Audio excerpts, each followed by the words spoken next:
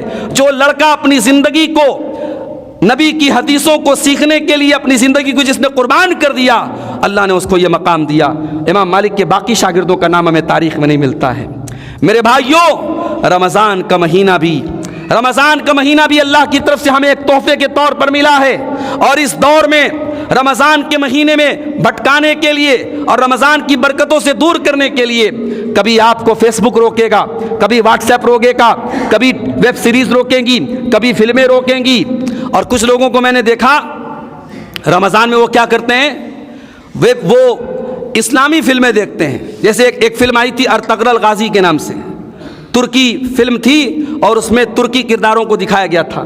تو بعض لوگ سوچتے ہیں کہ بھائی رمضان کا مہینہ ہے, اس میں نارمل فلم دیکھنا تو صحیح نہیں ہے, چلو یہ اسلامی فلم دیکھ لیتے ہیں. معاف کرنا میرے بھائیوں, یہ شیطان کا دھوکہ ہے. کوئی اسلامی فلم نہیں ہوتی ہے. رمضان کے مہینے میں موبائل سے اپنے آپ کو جتنا ممکن ہو سکے دور رکھو. اگر موبائل کا استعمال کرنا ہے صحیح استعمال کرو. یہ موبائل آپ کے لیے اسی ہاتھی کی طرح ہے جو امام مالک کے شاگردوں کو علم حدیث سے دور کرنے کے لیے آیا تھا. آج بہت ساری چیزیں ہمارے سامنے ایسی ہیں جو ہاتھیوں کی طرح ہیں اور جو ہمیں ہمارے مقصد سے دور کر رہی ہیں. میرے بھائیوں, رمضان کی ایک خاص بات اور ہے. رمضان قرآن کا مہینہ ہے. رمضان ہی کے مہینے میں قرآن اترا ہے. شہر رمضان الذی انزل فیہ القرآن ھدی للناس وبینات من الھدی والفرقان. رمضان کا مہینہ وہ مہینہ ہے جس مہینے میں قرآن اتارا گیا اور یہ قرآن ساری انسانیت کے لیے ہدایت ہے.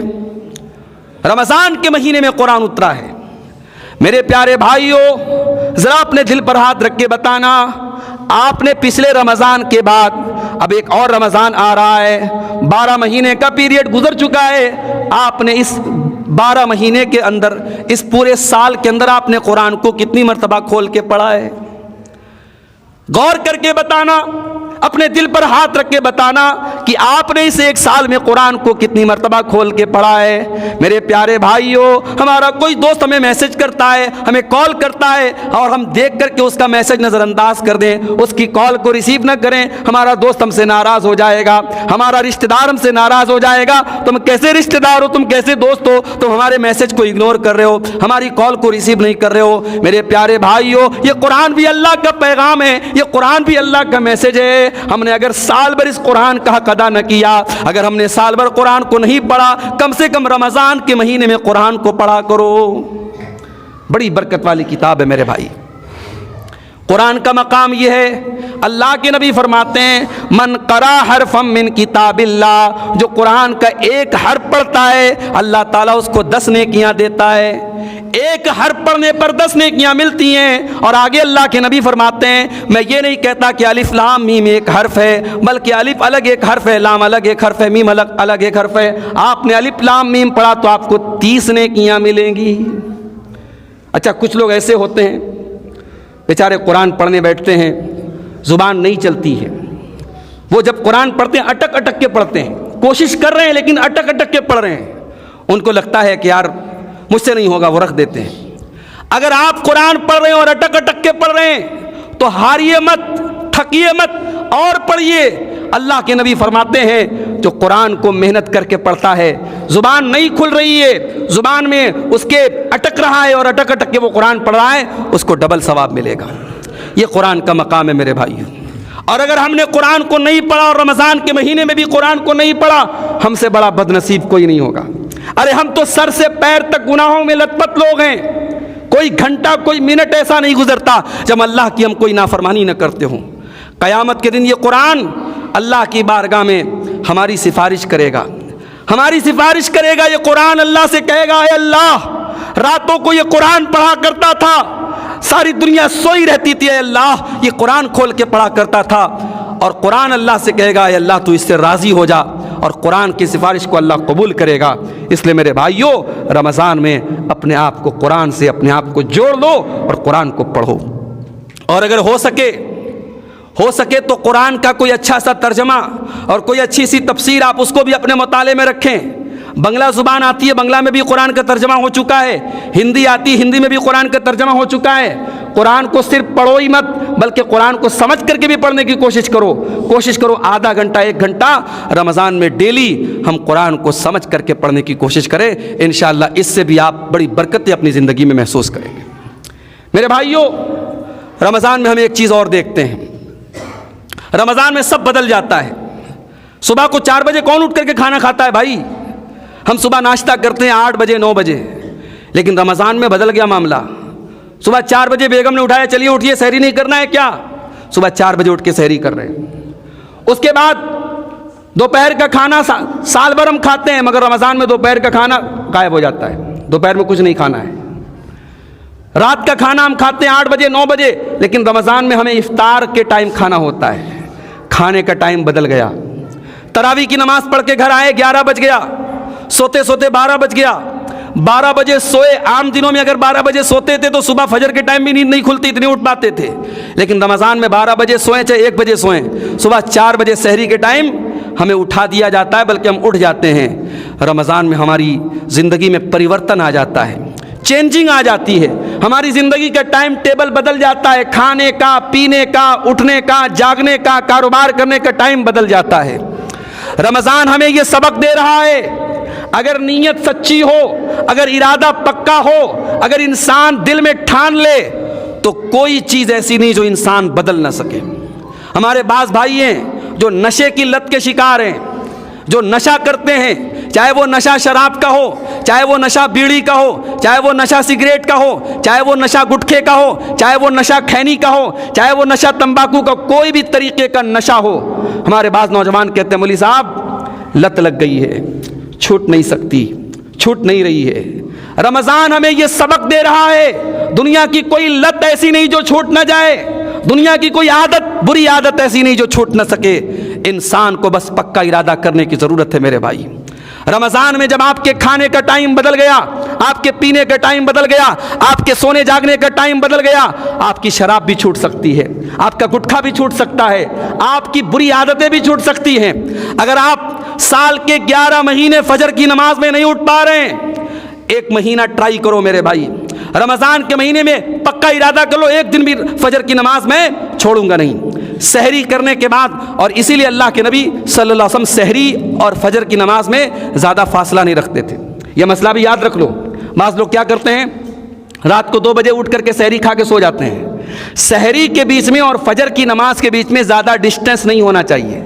مان لو اگر فجر کی اذان ہو رہی ہے 4:15 بجے، 4:20 پہ یا 4:30 بجے، تو آپ 4 بجے سحری کھا لو، تاکہ سحری کے بیچ میں اور فجر کے بیچ میں زیادہ ٹائم نہ ہو، اور وہ جو ٹائم بچے 15-20 منٹ اس میں قرآن پڑھ لو، اس میں کچھ نفل نمازیں پڑھ لو، اس میں بیٹھ کے اللہ سے دعا کرو، اور یہ طے کر لو، ٹھان لو کہ ہمیں رمضان میں 1 دن بھی فجر کی نماز جماعت سے نہیں چھوڑنا ہے، ڈیلی ہمیں جماعت سے پڑھنا ہے۔ اگر آپ 30 دن پابندی سے ایسا کریں گے میرے بھائیوں، انشاءاللہ آپ کی عادت پڑ جائے گی۔ آپ ہر بری عادت کو چھوڑنے کا رمضان میں پکا ارادہ کر لو، اللہ کا وعدہ ہے، اللہ کا وعدہ، اگر آپ کی نیت سچی ہے آپ کی وہ بری عادت چھوٹ جائے گی۔ مسئلہ یہ ہوتا ہے ہم خود چھوڑنا نہیں چاہتے، شرابی شراب کو خود چھوڑنا نہیں چاہتا، گٹکا کھانے والا گٹکا کو خود نہیں چھوڑنا چاہتا، اسموکنگ کرنے والا خود نہیں چھوڑنا چاہتا، داڑھی موڑنے والا خود داڑھی نہیں رکھنا چاہتا۔ ہماری نیت پکی نہیں، ہمارا ارادہ پکا نہیں، اس لیے ہم بدل نہیں پاتے میرے بھائیوں۔ پہلے اپنے ارادے کو بدلو میرے بھائیوں۔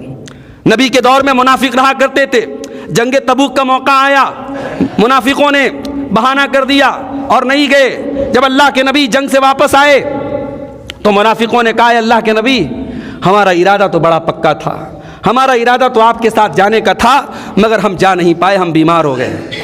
اللہ نے قرآن میں کیا فرمایا، وَلَوْ أَرَادُوا الْخُرُوجَ لَأَعَدُّوا لَهُ عُدَّةً، اگر ان منافقوں کو واقعی نبی آپ کے ساتھ جانا ہوتا، اگر یہ واقعی آپ کے ساتھ جانا چاہتے تو یہ تیاری کرتے، یہ پکا ارادہ کرتے، مگر انہوں نے کوئی تیاری نہیں کی تھی۔ تو میرے بھائیوں، اپنی بری عادتوں کو چینج کرنے کے لیے رمضان کو اپنی زندگی کا ایک بہترین سٹارٹ بنا لو، ایک اچھی شروعات بنا لو کہ یہاں سے ہمیں اپنی ایک نئی زندگی شروع کرنا ہے۔ معاف کرنا میرے بھائیوں، ہتھیا دیارہ کی اس بستی کا ذکر میں نے بنارس تک میں کیا، میں نے یو پی میں کیا کہ بھائی کٹیہار میں ایسے علاقے میں گیا جہاں